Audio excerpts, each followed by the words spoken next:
All right, before we get started, I want to make it clear that all of the opinions expressed in this video are my own, and this is not a best games of the year list. It's my personal game of the year list. Some of the games on this list I think are worse than some of the games left off, but for me, the ones on the list are the 10 best experiences I had with video games this year. Please keep that in mind when watching. Thanks for being here and enjoy. 2023 has been an absolute monster of a year. There's no ifs, ands, or buts about it. From Hi-Fi Rush at the beginning of the year all the way to Avatar Frontiers of Pandora at the tail end, AAA gaming has had its fair share of quality entries that pave the way forward for the industry. It's not just AAA either. The indie scene has been truly remarkable all throughout, from love letters to old school games like Cassette Beasts and Sea of Stars to thought-provoking medium-pushing games like Cocoon, Stray Gods, and Viewfinder. 2023 has been my favorite year of gaming ever, and I really struggle to put into words how much the games that came out this year mean to my life. Boiling down the games I loved this year to a list as small as 10 is daunting and painful, because no matter which way I order it, something's going to be left out. Nevertheless, as a YouTube content creator, it is my job to create an entertaining video for the content goblins of the internet that will do well in the YouTube algorithm and garner engagement, which equates to revenue. Before we get into the list itself though, I'd like to take a second to talk about the future of my channel, and give my honorable and dishonorable mentions. Addressing the former, 2023 was the year that I launched this channel. So far, at the time of writing, I've accumulated over 1,700 subscribers in 3 months of content creation, and I truly can't believe it. I've had my first video cross 1,000 views ever, then I did it again, then I did it a third time, and the luster kind of wore off. Yet, I still feel a compelling obligation to create content for you because it's really satisfying. I know it sounds corny, but I genuinely love interacting with you guys. Slippy in the comments, Hannah in the Discord server, and everyone else that's reached out to me through any means really makes me want to keep going. Looking forward to 2024, I plan to focus on what works, launch new shows, and continue to create compelling content that entertains you for as long as you'll have me. So with that, I'd like to make a few announcements. Let's get the sad ones out of the way first. Weekly Rundown, my weekly video game news show, is over. I'm sorry to say, but this show takes a lot of work, and over the course of 4 episodes, the views just weren't there to justify the time investment. However, I plan to keep covering gaming news, just in a different format. Starting in 2024, I will be expanding into YouTube Shorts, and all my news coverage can be found there. I feel like this is just a smarter way for me to try and expand my reach to new people, while still allowing myself to cover the gaming news I want to. Alright, now that we've had a pseudo-funeral for Weekly Rundown, let's get to the good news. I would like to announce a new series called Deep Dive. Deep Dive is essentially going to be a show where I dive into a franchise of video games, play all of the ones that are easily available to me, and discuss and break down and criticize them for what they are. I'm really excited for you guys to see this show, and I'm super passionate about it. I've wanted to expand into more longer form, hyper-edited content for a while now, and I just think this is a smarter way for me to cover video games, especially since I don't get early release codes usually or anything like that. So I plan on doing this in conjunction with reviews, but I want this to be a bit more of a focus on the channel. I want it to feel like an event when I post. I want to make my posts have merit and meaning, and I think Deep Dive is a way for me to add that to my channel. This won't be a weekly show or anything like that, but it'll be posted whenever there's a franchise that I think needs a deep dive done on it. I'm probably going to try and coincide it sometimes with other releases coming out. So like, for instance, next year there's going to be the Suicide Squad game, right? Made by Rocksteady. So I'm thinking maybe I'll do a deep dive on the Batman Arkham games, right? Stuff like that. Also, reviews, the main focus of my channel, will still be happening, and hopefully with greater frequency than I was able to achieve this year. I'm only taking classes 2 days a week next semester to give myself more time to properly run this channel to the best of my ability. At the end of the day, I just want to say thank you, and that I hope you continue on this wild ride with me, because it is just getting started. Now, let's get to what you all came for, the games. I'm going to start this video off by giving out some very prestigious honorable mentions.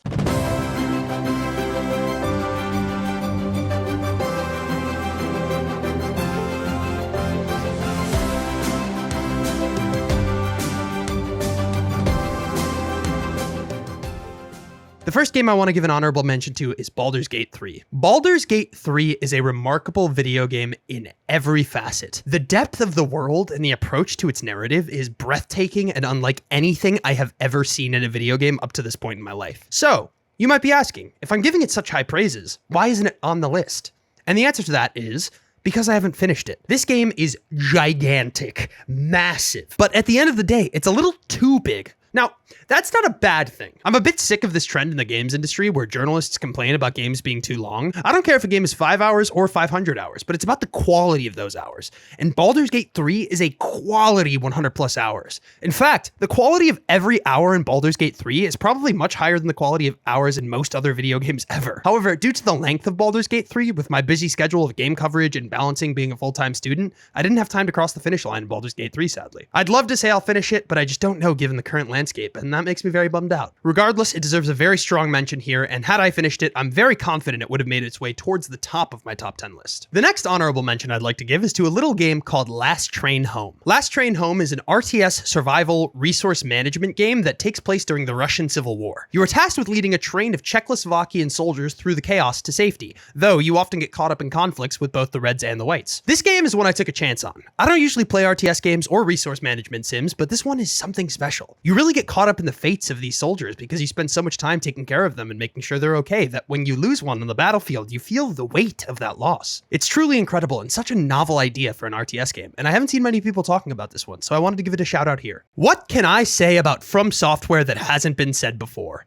Their approach to game design is so widely revered in the industry that countless other studios have built their entire legacy off of gameplay systems that From Software made happen. But From's legacy started long before their acclaimed Dark Souls series. It started with a weird, silly little mech game called Armored Core. However, after the release of Dark Souls, From kind of abandoned this franchise, and all the sad little mech boys on Twitter went into a deep depression. So, when From announced last year that they were returning to the formula that initially brought them success, people were hyped. And on virtually every level, Armored Core 6 Fires of Rubicon delivers. It's a super satisfying mech action game that has an emphasis on approach over skill. The difficulty of encounters isn't down to raw gamer skill, rather crafting a sufficient strategy to take out the opponent at hand. I don't have too much more to say about this one, but I really liked the 15 or so hours of this I played, and had I finished it, it might have ended up on the main list. It's a great game through and through, and I'm happy the silly little mech boys on Twitter got their wish. Okay, this one is shocking to me. The Lamplighters League is a tactical RPG that puts you in the shoes of a small group of oddball mercenaries trying to stop the apocalypse. On top of that, everything looks like that weird animated movie The Adventures of Tintin and has a soundtrack very reminiscent of old school 1940s film noir. This game is awesome, and I'm shocked that most of the reception to it was middling. To be fair, I didn't see the game all the way through, but the hours I did play were so engaging. This game is really dope with a really dope art style and really dope music, plus it's on Game Pass. There's really no reason not to play it.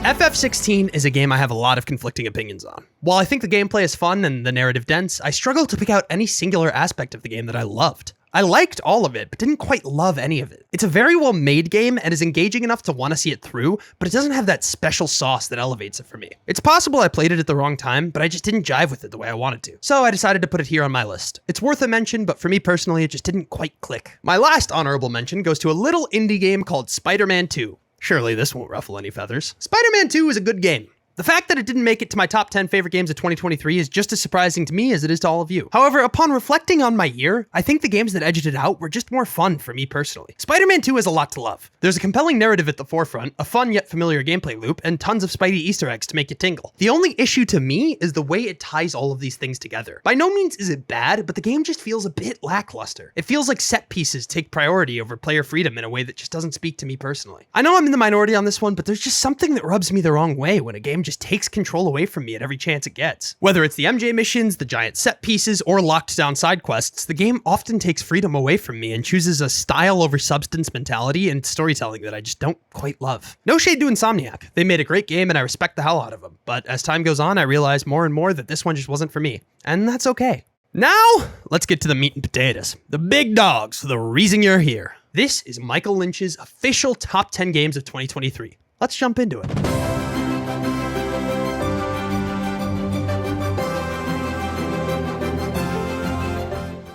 Okay, this one shocked me.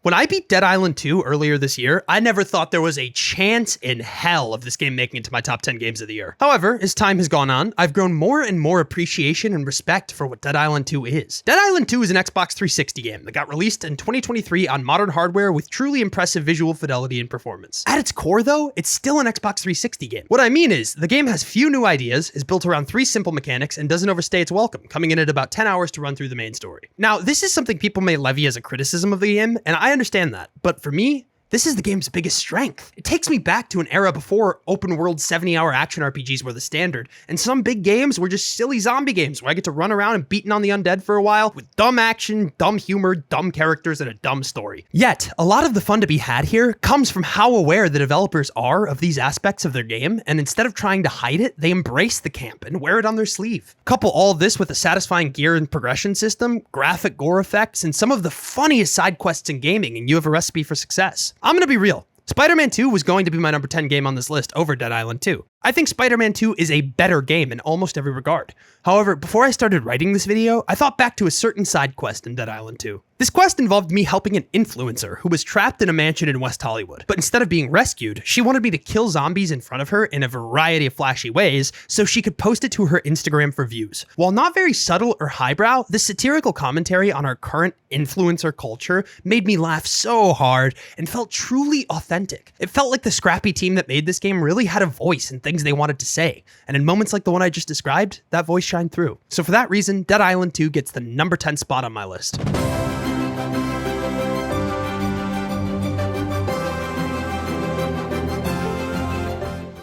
Super Mario Bros. Wonder is one of those games like Final Fantasy 16 that I just don't think hit me at the right time. I feel like everyone has games like that they know they would have enjoyed more if they played it at a different time. Nevertheless, the beauty present in Mario Wonder is just too apparent for it not to make it onto this list in spite of that fact. It's been a long time since I've played a 2D platformer that has this many fresh and unique ideas. The pure novelty and, dare I say, wonder present in each and every level of this game is truly something to behold. And it goes to show why Mario has stayed relevant for over 30 years while we've seen countless other platform mascots rise and fall. Each level feels like it was tailor-made to make the player just look at their screen and go, wow.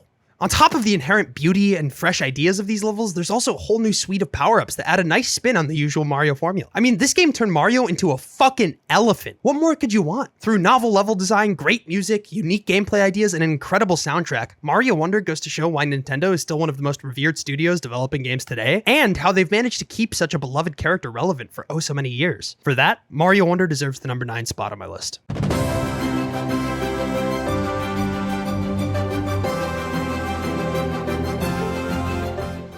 Cassette Beasts is one of those games you decide to play on a whim and end up being surprised in every possible way. Back in early May of 2023, I was looking for a game to play to tide me over as we all patiently awaited the release of Tears of the Kingdom. So, as I usually do when I'm bored, I went over to the Steam store and looked at all the new releases. That's when I saw Cassette Beasts. It's a pocket creature monster collector game that's heavily influenced by Pokemon. However, instead of using balls to capture monsters, like a weirdo, you use cassette tapes to record them, and that gives you the ability to summon them to battle on the fly. On top of that, the game has a tighter and more intriguing narrative thread than any of the recent Pokemon games, and features one of the best soundtracks of the year. Like, just listen to this shit.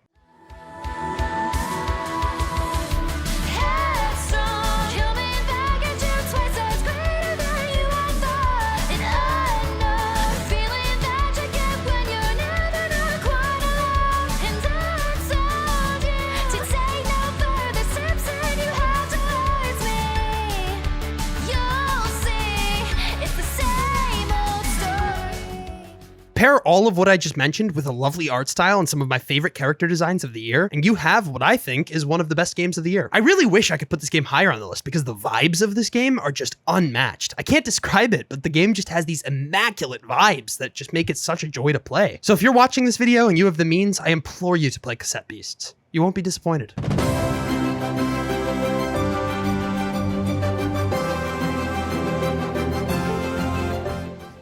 All right, this one's gonna be controversial no matter where I put it on this list. Ever since release, it seems public perception of Starfield has been on a constant downward spiral. It's sitting at mostly negative reviews on Steam right now, and it seems every prominent gaming website is writing hit piece after hit piece on the game. I actually feel a little bit bad for Todd Howard because I don't think the game is anywhere near as bad as people are saying. However, I guess this is karma for Fallout 76. Regardless, this is my YouTube channel, and I have a duty to be honest about my opinions and how I feel about things. And I feel like Starfield is a flawed but incredible video game. I liked Starfield so much, in fact, that it led me to start making YouTube videos in the first place. When I think back on my time with the game, the things that pop into my head aren't the litany of issues the game has, but rather the stories I made along the way. Joining the Crimson Fleet as an undercover op before discovering that I somewhat subscribed to their ethos and joining them for real. Joining the United Colonies Vanguard and uncovering a large conspiracy with massive political and world ramifications. Or I'm brought back to my many outposts that all served to farm resources and materials for me. The beauty of Starfield is the journey you have and the choices you make. I know for some it's worn off, but for me that Bethesda magic is still there, jank and all. And for that reason, Starfield earns the number 7 spot on this list.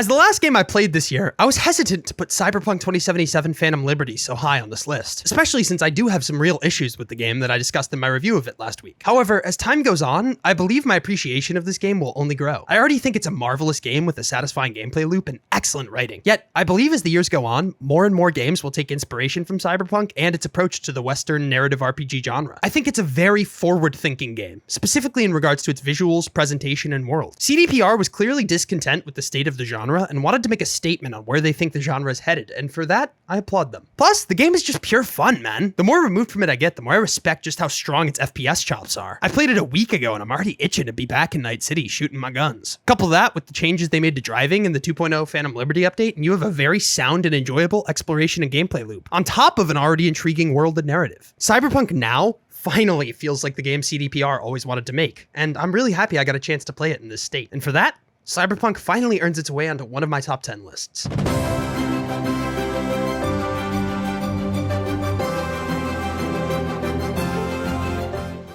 Alright, this is a game that's definitely not for everyone, but for me, it's exactly what I've been asking for. Literally. Persona 5 Tactica is everything I've ever wanted in a video game, and I mean that. I've been a massive fan of tactical RPGs ever since I played that weird turn-based Ghost Recon game that launched with the 3DS. I love turn-based tactics so much. And ever since I played Persona 5 Royal last year, I've been a huge fan of the Persona 5 spin-off games. I know the Persona spin-offs get a lot of shit, and sometimes rightfully so, but when they're firing on all cylinders like they were with Strikers, they can be almost as good as the mainline games. And while Tactica doesn't have quite the same highs that Strikers does, it's still an excellent game in its own right, and it's always fun to hang out with the Phantom Thieves again. On top of the fun to be had with familiar faces, the game also introduces us to new ones, Toshiro and Erina, the former of which may be the most well-rounded character in any of these spin-offs apart from Zenkichi and Strikers. Also, in tandem with the excellent story is the excellent turn-based battle system. It's not a very hard game, but using your brain to plan out the most efficient way to tackle a battle map is such a blast that the lack of challenge didn't really bother me very much. I also think the soundtrack for this game might be the best of the year. I mean, obviously a Persona game is going to have good music, but damn, this is one of the better franchise soundtracks, and it's a spin-off! Couple that with the amazing art style, and you just have an all-around incredible entry in an incredible franchise. Also, since this may be the last P5 spin-off we get for a while, considering the sales, I'm happy this P5 franchise can go out on a high note like this, and that's why Persona 5 Tactica is the number 5 game on this list. Now we get to the part of the list where it's all of my games of the year. What I mean by that is all of these next 4 games were at one point in 2023 my game of the year. So as you can imagine, ordering these games was a very difficult task. However, I'm confident in the way I have them listed. But in my opinion, all 4 of these games should be played by all and really represent the peak of gaming that 2023 had to offer. So without further ado, let's get into them.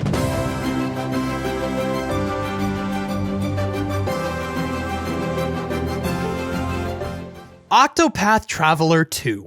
What can be said about a game so dense, vast, and full of sights to see, stories to hear, and enemies to fight? Much like the first game, Octopath Traveler 2 tells the story of 8 different characters that come from 8 vastly different sections of the same world. It's a western, a political thriller, action-adventure, and fantasy game all wrapped up into one. In fact, the only genre this game doesn't touch on is sci-fi, but the beauty of this game doesn't come from that. It comes from how effortlessly it weaves all of these tones and genres together to concoct something wholly unique and viciously entertaining. Couple that with one of the best turn-based combat systems to grace the genre, and you get my favorite turn-based RPG in years. The characters are also just so good. All 8 of these characters are incredibly memorable and have interesting stories and character arcs to explore. They also all function differently in combat and offer different strengths and weaknesses, which makes party composition a game of trade-offs. Though Partitio is incredibly overpowered, to be honest. It pains me that I can't put Octopath 2 higher on this list. In fact, as I'm writing this, I want to move it up, but I just can't because the number 3 game on this list is even better.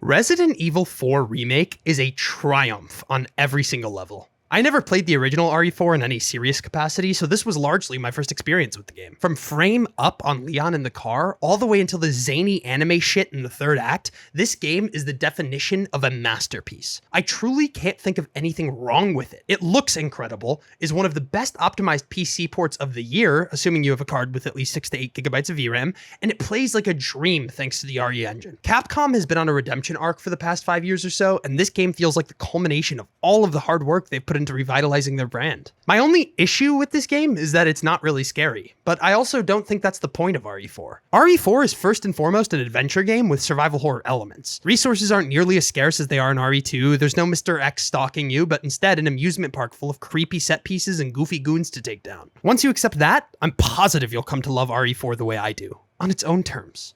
I struggle to truly express in words how incredible this game is, so I implore you to play it yourself. Alright, this part of the list was tough. My number 1 and 2 games of 2023 are neck and neck. I only reviewed one of these games, but in my eyes, both of them are perfect 4 out of 4s. These games are the types of games that usually only come around once in a generation, but we were lucky enough to get both of them in the same year. And that's not even counting Baldur's Gate 3. Either of these games could have been my number 1 on this list, and it would still be acceptable in my eyes. However, I had to pick one. So, let's just get into what my number 2 game of 2023 is.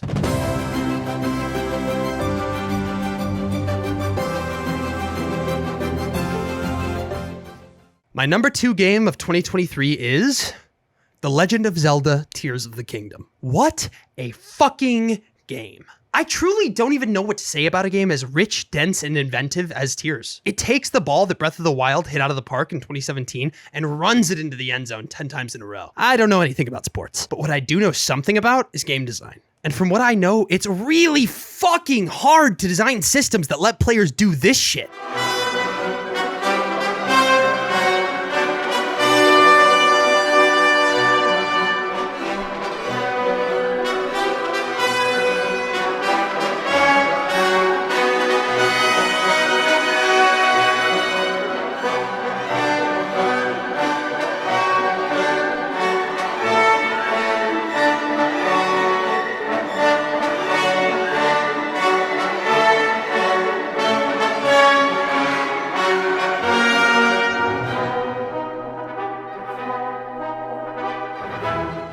The amount of freedom given to players in Tears of the Kingdom is unlike anything else I've ever seen in a AAA game, and it's truly extraordinary. There's no publisher pumping out games of this quality with this level of consistency and polish anywhere except Nintendo. The game just works. Sure, there's frame rate hiccups, but those genuinely just don't matter when a game is this remarkable. The puzzles are inventive and thoughtful, the world is vast and varied, and you can even crucify Koroks. On top of all of that, the narrative of the game actually exists this time around. Is it meticulous and complex? No.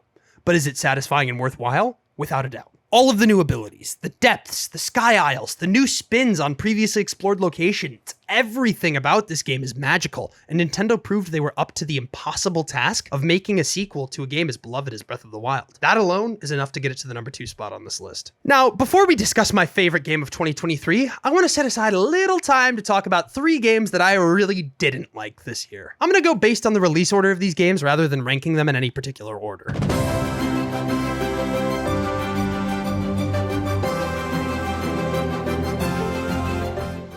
The first game I thought was bad this year was Hogwarts Legacy. I played Hogwarts Legacy for roughly 15 hours, and for all 15 of them, I didn't feel any emotion except boredom. Now, it's not like I'm not a Harry Potter fan. Growing up, my dad used to read me Harry Potter every night, and I even went to the midnight release for the Deathly Hallows book and both movies. However, my love of this franchise doesn't make up for my complete disinterest in everything happening in this game. Firstly, the characters are lame. They're all either heavily inspired by characters from the original stories or just boring on their own terms. The hook of the plot is also pretty disinteresting, considering the entire thing seems to just be a MacGuffin chase. Pair that with dull, monotonous open-world activities, and it's a recipe for a mediocre video game. The second game on my dishonorable mentions list is Star Wars Jedi Survivor. Let me start with this. For the past few years, I've been getting really sick of the Souls-like genre. It was fun for a while, but I'm tired of every other AAA action game feeling like a shitty Dark Souls knockoff. On top of that, I'm not the biggest Star Wars fan. I like the original trilogy a lot, but I'm not as fascinated by the world as a lot of people are. Jedi Survivor is a fine action-adventure game that really doesn't speak to me personally, that also happened to have one of the worst PC ports in years. I was on the lucky side of this, considering I have a beefy machine and don't mind playing at 30 FPS, but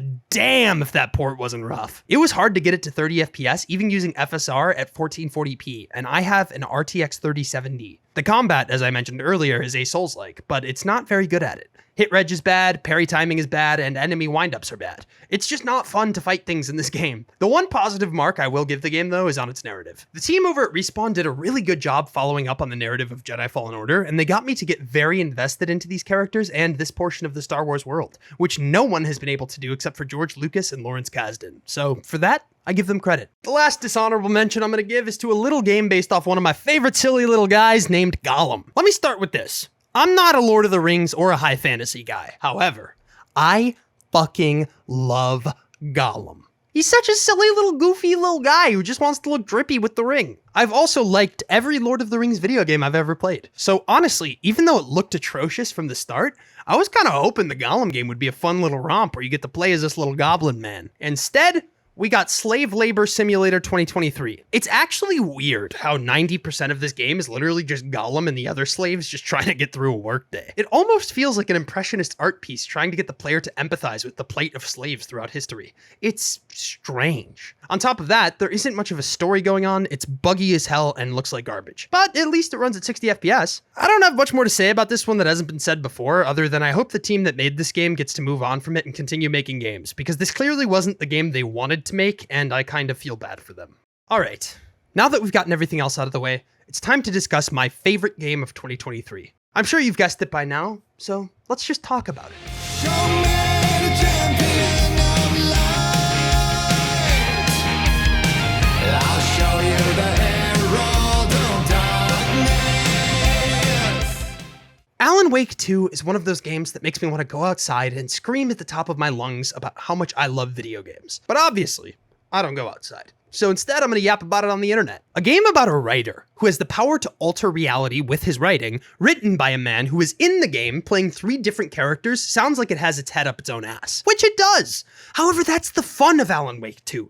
In every frame of this game, the self-awareness from Sam Lake, Kyle Rowley, and the entire team at Remedy is painfully obvious and honestly helps to create a tone unlike anything I've ever experienced in any medium. It's art house movie, meets musical, meets David Lynch, and has a baby with Wes Craven. It's got horror, comedy, tension, and fun. It also has narrative so deep and layered that Christopher Nolan's Tenet seems simple by comparison. It also has some of the best voice acting ever put into a video game. The lip syncing, line delivery, and vocal performances all combine to create fully realized characters that are driven by clearly visible goals that make sense and have dramatic weight without being cliche. And that's before I even discuss the gameplay. Someone recently commented on my review of Alan Wake 2 where I praised the gameplay systems present in the game and said, "Clearly you don't know what gameplay actually is." So let me break it down. Plain and simple for anyone who is actually confused on what gameplay is. In my opinion, gameplay is any part of the game where the player has control over the character. For instance, just because Uncharted is a shooter doesn't mean the puzzling sections don't count as gameplay. The puzzles are just as much gameplay as the action set pieces and vice versa. In Alan Wake 2, much of the gameplay involves either doing detective work as Saga or writing work as Alan. This gameplay loop is immensely fun to me, not only because it's inherently enjoyable to deduce clues or change environments with the click of a typewriter, but also because the gameplay loop has significant narrative impact. And for me, someone studying to be a storyteller, that means something. That is fun to me. I enjoy that.